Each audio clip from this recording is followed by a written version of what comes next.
오늘 저는 고린도전서 16장 13절과 14절의 말씀을 중심으로 남자답게 강건하라 라는 제목으로 설교를 하려고 합니다.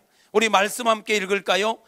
고린도전서 16장 13절과 14절 다 같이 시작. 깨어 믿음에 굳게 서서 남자답게 강건하여라. 너희 모든 일을 사랑으로 행하라. 아멘. 오늘 성경은 우리에게 이렇게 말씀합니다. 따라서 합시다. 남자답게 강건하라. 강건하라. 여러분, 이 말씀은 남자들에게만 주시는 말씀이 아니에요. 우리 모든 성도들에게 동일하게 주시는 말씀입니다. 아니, 저는 이 말씀을 준비하면서 이 말씀은 우리 조국 교회에 주시는 강력한 메시지다라고 생각을 합니다. 여러분, 이 말씀의 배경은 이렇습니다.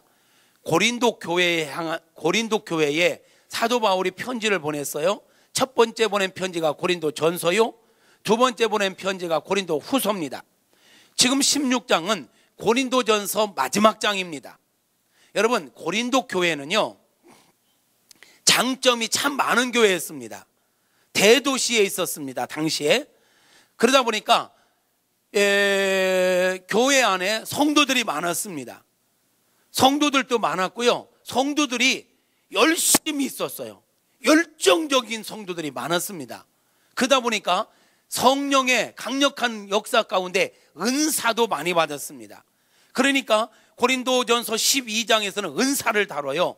은사가 많이 있었기 때문에 은사를 다루고 있는 거거든요. 은사도 많았습니다. 그리고 도시가 경제적으로 아주 풍성한 도시이다 보니까 성도들이 재정적으로 어느 정도 안정이 됐던 모양이에요. 재정적으로도 풍족한 교회였습니다. 그런데 말이에요, 이 성도도 많아, 재정도 풍족해, 열정도 있어, 은사도 있어, 이 많은 장점을 갖고 있는 고린도 교회였지만 문제도 많은 교회였어요. 이 많은 모든 게 풍족한데 문제도 많았어. 문제는 많으면 안 되거든. 이들 안에 파당이 심했어요. 바울파, 베드로파, 뭐파, 파당이 끼리끼리. 고린도 교회 문제 파당이 있었어요. 서로를 이해하지 못하고 서로를 용납하지 못하고 싸움이 자꾸 있었어요. 그러다 보니까 내적인 문제가 일어나니까 이단들도 들어왔어요. 자, 봐요. 성도들이 많이 모이는 것도 중요해요. 재정이 풍족한 것도 중요해요. 은사가 있는 것도 중요해요. 열심히 있는 것도 중요해요. 그러나 이게 아무리 있어도 싸우면 소용없어요. 사랑이 없으면 소용이 없어요. 이해하지 않고 용납하지 않고 하나 되지 않으면 이거는 성숙한 교회가 아니에요. 좋은 교회가 아니에요. 그러기에 사도 바울은 이 고린도 교회를 향하여 그러면 안 돼. 교회는 그러면 안 돼. 성도는 그렇게 살면 안 돼. 이거를 말씀으로 잘 가르쳤어요. 그리고 마무리하면서 16장에 와서 고린도 교회 성도들을 향하여 남자답게 강건하여라, 이렇게 권면하고 있는 거예요. 여기에서 남자답게 강건하여라, 이 말의 의미가 뭘까요? 원어를 직역한다면 성숙해져라, 이 말이에요. 지금 막 파당을 짓고 이해하지 않고 자꾸 싸우고 하는 것은 어린아이와 같은 모습인 거예요. 여러분, 칼 잘 드는 칼을 누가 갖고 있느냐에 따라 달라진다고 하잖아요. 강도가 갖고 있으면 이건 무기가 되는 거야. 그러나 요리를 잘하는 분이 이 칼을 갖고 있으면 맛있는 정말 좋은 요리가 나오는 거예요. 성령의 은사는 좋은 거예요. 그런데 성숙한 사람에게 성령의 은사가 있으면 아름다운 열매가 나와요. 그런데 미성숙한 사람이 성령의 은사가 있으면 이걸 가지고 사람을 정죄하고 사람에게 상처를 주고 문제의 근원이 되기도 하는 것입니다. 고린도 교회가 은사도 있고 열정도 있어. 그런데 성숙하지를 못해. 그러니까 그 열정 가지고 뭐 하겠어요? 사람들 정죄하고 그 은사 갖고 뭐 하겠어요? 사람들에게 상처 주고. 이거는 아니잖아요. 그러니까 사도 바울이 이 고린도전서를 마무리하면서 이제 어린아이의 일을 버리고 성숙한 그리스도인이 되라. 어른다운 성숙한 그리스도인이 되라. 이것을 남자답게 강건하여라. 이렇게 표현하고 있는 거예요. 여러분, 요즘 시대의 트렌드가 바뀌었다고는 하지만 원래 남자다움은 힘, 용기, 우직함, 넓은 마음, 이게 남자다움이에요. 그런 배경을 갖고 있기 때문에 성숙한 자가 되라, 이 말을 사도 바울은 남자답게 이렇게 표현하고 있는 거예요. 성도가 남자답게, 이 말은 힘있게 성령의 능력으로, 남자답게 넓은 마음의 소유자로, 남자답게 용기 있는 자로, 남자답게 우직한 자로. 할렐루야. 우리 성도들이 남자다워야 합니다. 건 외형이 남자다우라는 게 아니에요. 성품이 우직함이 있고 넓은 마음이 있고 성숙한 자가 되라는 이야기인 것입니다. 사랑하는 성도 여러분, 남자답게 강건한 성도들이 되시길 바랍니다. 어린아이의 일을 버리고 성숙한 성도가 되라는 이야기입니다. 우리 성숙한 성도가 되십시다. 성숙한 성도, 남을 많이 이해하고 사랑하고, 아멘, 배려하고 축복할 줄 아는 그런 성숙한 성도, 이게 고린도 교회에 절대 필요했던 거예요. 그래서 성경은, 오늘 본문은 이렇게 말씀하네요. 그러면 어떻게 남자답게 강화해질 수 있는가? 방법을 이야기하고 있어요. 첫째, 깨어 있어야 한다. 뭐라고요? 깨어 있어야 남자답게 성숙한 신앙생활을 할 수 있다. 깨어 있다라는 것은 정신 바짝 차리라는 거예요. 잠잘 때가 아니라는 거예요. 좋을 때가 아니라는 거예요. 자기 합리화시키면서 적당하게 타협할 때가 아니라는 거예요. 깨어 있기를 축복합니다. 깨어 있는 신앙인들이 되시길 바랍니다. 그런데 이 깨어 있다라는 말은 또 다른 표현으로 보니까 기도하라는 말이에요. 여러분, 신앙생활에서 깨어 있는 것과 기도하는 것과는 뗄 수 없는 관계입니다. 늘 깨어 있다, 이 말은 늘 기도하고 있다, 이 말이기도 한 거예요. 여러분, 우리가 남자답게 강건한 신앙생활, 성숙한 신앙생활을 하기 위해서 필수적으로 해야 될 거 뭐냐? 기도하는 생활입니다. 기도의 삶이 있기를 바랍니다. 기도의 사람들이 되시기를 축복합니다. 할렐루야. 기도하지 않으면 안 돼요. 여러분, 우리 신앙생활에서 기도는 영적 호흡이라고 표현합니다. 영적 호흡. 힘들어도 호흡은 해야 합니다. 피곤해도 호흡은 해야 합니다. 바빠도 호흡은 해야 합니다. 왜 기도를 호흡이라고 했을까? 기도하지 않으면 영적으로 죽는 거예요. 기도하지 않는 성도, 영적으로 죽은 성도예요. 피곤해도 기도는 해야 돼요. 아멘. 기도하지 않고 어떻게 신앙생활해요? 기도하지 않는 교회, 죽은 교회입니다. 기도하지 않는 리더자들, 사명 감당할 수 없습니다. 기도하지 않고 설교해? 기도하지 않고 성가대서? 기도하지 않고 교사를 해? 안 됩니다.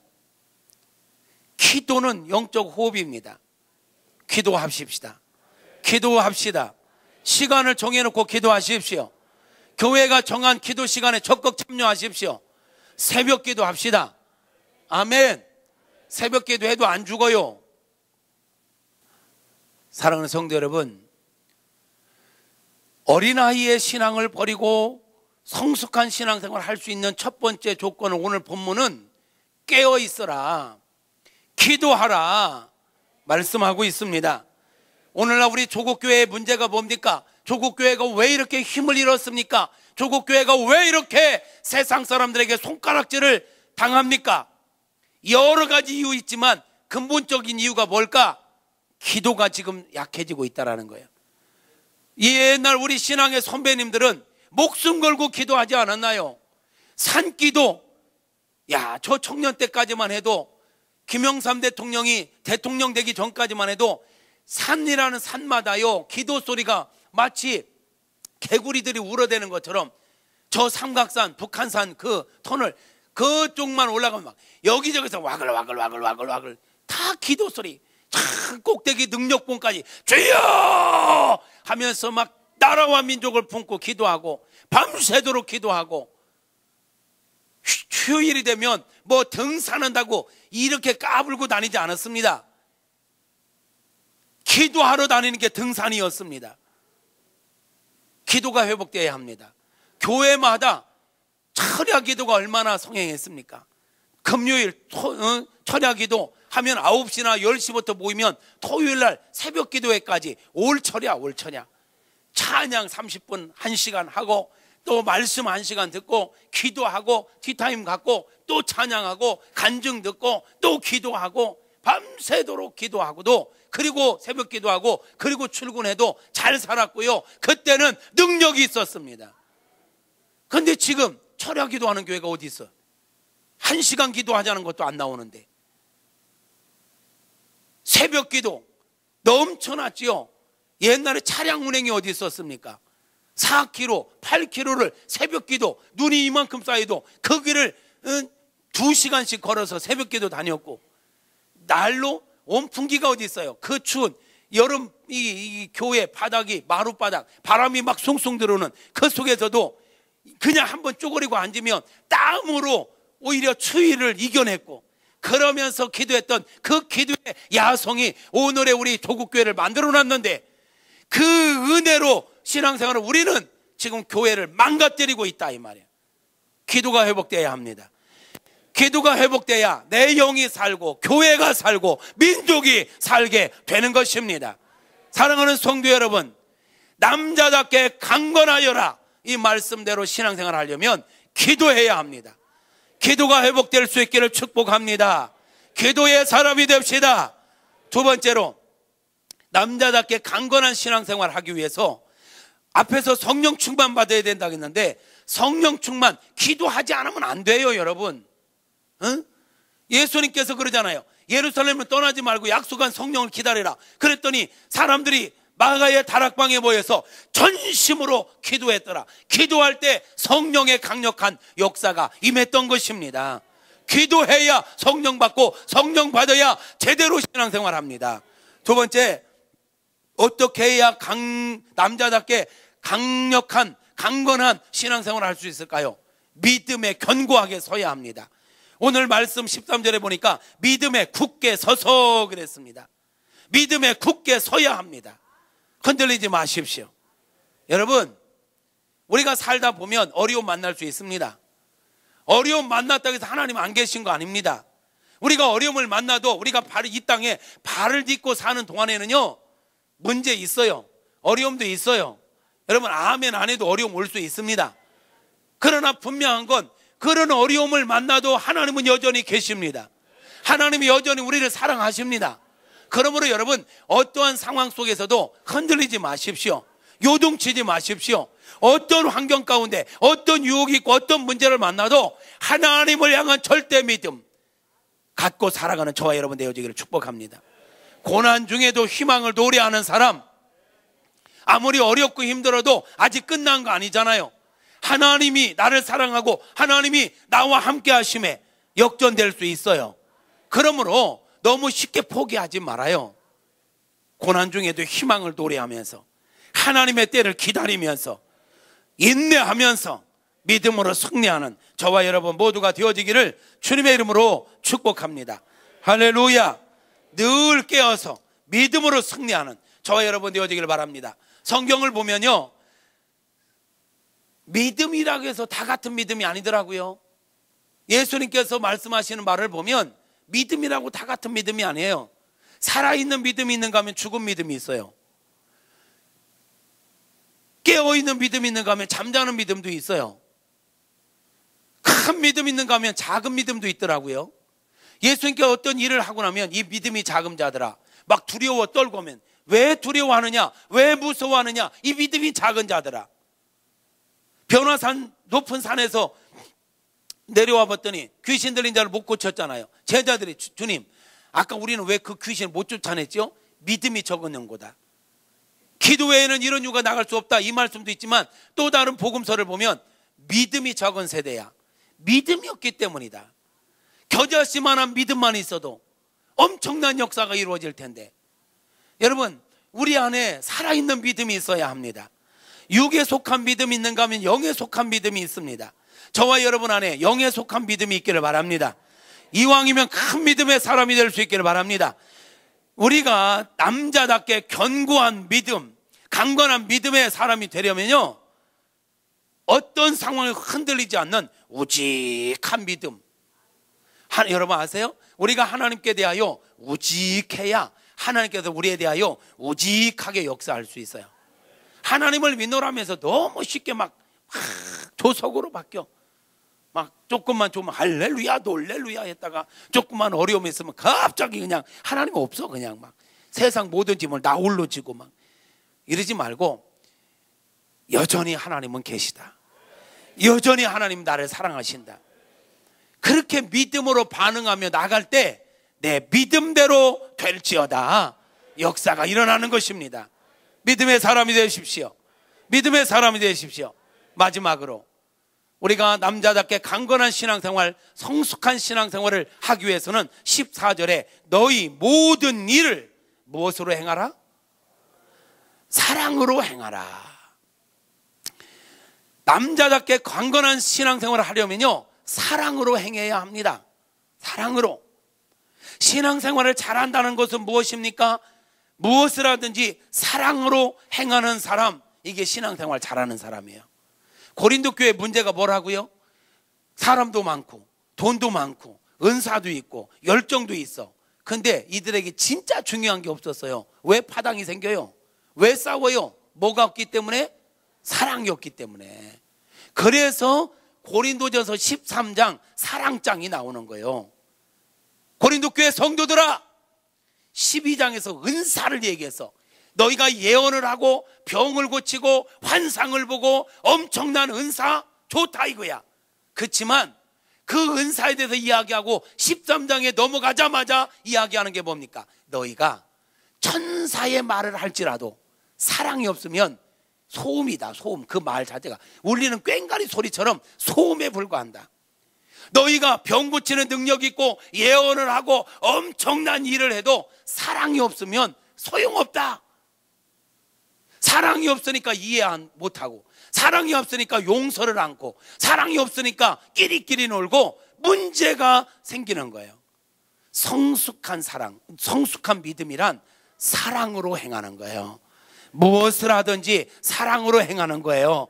저와 여러분 안에 성령 하나님으로부터 사랑이 넘쳐나기를 바랍니다. 사랑의 본체 되시는 하나님께서 저와 여러분에게 하나님의 사랑을 부어주셔서 이 하나님의 사랑을 흘려보내며 살아갈 수 있는 저와 여러분 모두가 되어지기를 주님의 이름으로 축복합니다. 말씀을 정리하겠습니다. 사랑하는 남자 성도님들이요, 우리 메시아가 아닙니다. 너무 부담감 갖고 살지 마십시오. 힘듭니까? 어렵습니까? 성령의 은혜를 구하십시오. 성령의 충만함을 받으십시오. 연약한 우리를 도와주시려고 성령님 오셨습니다. 성령의 충만 받으면 나를 이기고 환경을 이기고 죄를 이기고 신앙생활도 잘할 수 있습니다. 성령 충만함을 받을 수 있기를 축복합니다. 성령 충만 받을 수 있는 비결, 남자답게 성숙한 신앙생활을 할 수 있는 비결, 깨어 기도하십시오. 기도해야 합니다. 어떤 상황에서도 믿음이 흔들리면 안 됩니다. 믿음에 굳게 서야 합니다. 무엇을 하든지 사랑으로 행하십시오. 사랑이 빠지면 아무것도 아닙니다. 사랑으로 행하십시오. 하나님께 향하여 사랑으로 행한다는 건 뭘까요? 하나님께 어떻게 사랑을 표현할 수 있을까요? 무엇으로 하나님께 사랑을 표현할 수 있을까요? 하나님께 갈비탕 한 그릇 사드릴 수 있을까요? 하나님께 향한 사랑의 표현은요, 감사한 마음으로 예배하는 것입니다. 여러분, 하나님 사랑하십니까? 진정한 예배자가 되십시오. 하나님 가장 기뻐하시는 거 예배입니다. 그런데 말이에요, 예배에서 빠져서는 안 되는 게 있어요. 감사한 마음입니다. 감사가 빠지면 예배가 아닙니다. 감사한 마음으로 노래할 때 찬양이 되고요, 감사한 마음을 물질에 담으면 헌금이 돼요. 감사한 마음을 몸으로 표현할 때 봉사가 돼요. 그러면 감사가 빠지면 아무리 노래를 잘해도 그건 찬양이 될 수 없어요. 우리가 아무리 많은 헌금을 한다고 돈을 드려도 감사한 마음이 포함되지 않으면 그건 하나님 받으시는 헌금 될 수 없어요. 감사가 있어야 돼요. 성도 여러분, 여러분의 신앙이 건강한지 건강하지 않은지, 우리 교회가 건강한 교회인지 건강하지 않은 교회인지 평가할 수 있는 척도가 있는데, 감사를 얼마나 하느냐예요. 우리 교회가 요즘 약 550명 정도가 출석합니다. 1부, 2부 다 이렇게 합치면 550명이 예배를 드리는데, 우리 교회가 건강한 교회냐 건강하지 않은 교회냐 뭐 보면 아느냐? 우리 성도님들의 신앙이 건강하냐 건강하지 않느냐 무엇을 보면 아느냐? 감사 헌금하는 사람이 몇 명이냐? 550명이 예배를 드리는데 감사 헌금하는 사람이 약 100명, 200명밖에 안 된다. 그럼 우리 성도님들이 건강하지 않은 거예요. 이해되십니까? 우리가 하나님 앞에 예배를 드리면 감사한 마음 없으면 예배가 아니라니까요. 그런데 우리 550여 명이 약 400명, 500명의 감사를 표현했다. 그러면 건강한 교회요, 건강한 성도가 모였다는 거예요. 여러분, 하나님 앞에 감사를 하십시오. 감사를 표현하십시오. 그 감사한 마음으로 찬양도 하고, 감사한 마음으로 예물도 드리고, 감사한 마음으로도 봉사도 하시기를 바랍니다. 사람을 향하여 사랑을 표현할 수 있는 최고의 방법, 전도하는 것입니다. 아멘. 전도 가장 큰 사랑의 실천입니다. 여러분, 예수 믿습니까? 천국 있음을 믿습니까? 여러분, 천국 갈 자신이 있습니까? 그런데 여러분이 사랑하는 부모, 형제들, 내 주변에 있는 지체들이 아직 예수 믿지 않는다, 이 말은 지옥 간다는 말입니다. 천국 있다는 걸 그렇게 확실히 믿으면서 어찌하여 전도를 하지 않나요? 그보다 잔인한 게 어디 있나요? 그 좋은 천국 나 혼자 가겠다고 전도하지 않는 것보다 잔인한 게 어디 있냐고 얘기하고 있는 겁니다. 가장 큰 사랑의 표현은 전도하는 것입니다. 아멘. 그들이 아직 영적인 세계를 모르기 때문에 교회 나오는 걸 싫어할 수 있습니다. 듣든지 아니 듣든지 믿든지 아니 믿든지 우리의 사명은 하나님의 사랑을 전해야 합니다. 예수 믿어야 구원받는다고 전해야 합니다. 할렐루야. 전도하십시오. 그리고 주변에 있는 사람들을 이해하십시오. 아멘. 용납하십시오. 섬겨주십시오. 그래서 우리의 가치는 이러해야 합니다. 위로는 하나님을 기쁘시게 하는 삶을 살아야 합니다. 밑으로는 모든 사람들을 이용해야 할 게 아니라 사람들을 행복하게 하는 삶을 사는 것, 이게 우리 그리스도인들의, 아니 우리 무국중앙교회 성도들의 가치여야 합니다. 내가 사는 목적이 뭐냐? 하나님을 기쁘시게 하기 위해서. 내가 사는 목적이 뭐냐? 사람들을 행복하게 하기 위해서. 아멘. 세상 사람들은 사람들을 이용해서 나를 유익하게 하려고 합니다. 사람들을 짓밟고라도 내 행복을 추구합니다. 저는 우리 성도들은 그러지 않기를 바랍니다. 내가 헌신하고 내가 희생하더라도 사람들을 행복하게 하는 그런 삶을 사는 것, 이게 성도의 삶의 자세입니다. 이렇게 살아가기를 주님의 이름으로 축복합니다. 할렐루야, 할렐루야. 기도합시다. 믿음으로 삽시다. 사랑하며 삽시다. 성령 충만받고 성령의 능력으로 승리자가 될 수 있기를 축복합니다. 남자답게 강건하여라. 성령의 충만함을 받지 않고는 불가능합니다. 성령의 충만함으로 남자답게 강건하게 성숙한 그리스도인으로 그리스도의 향기로 살아가는 저와 여러분 모두가 되기를 축복합니다.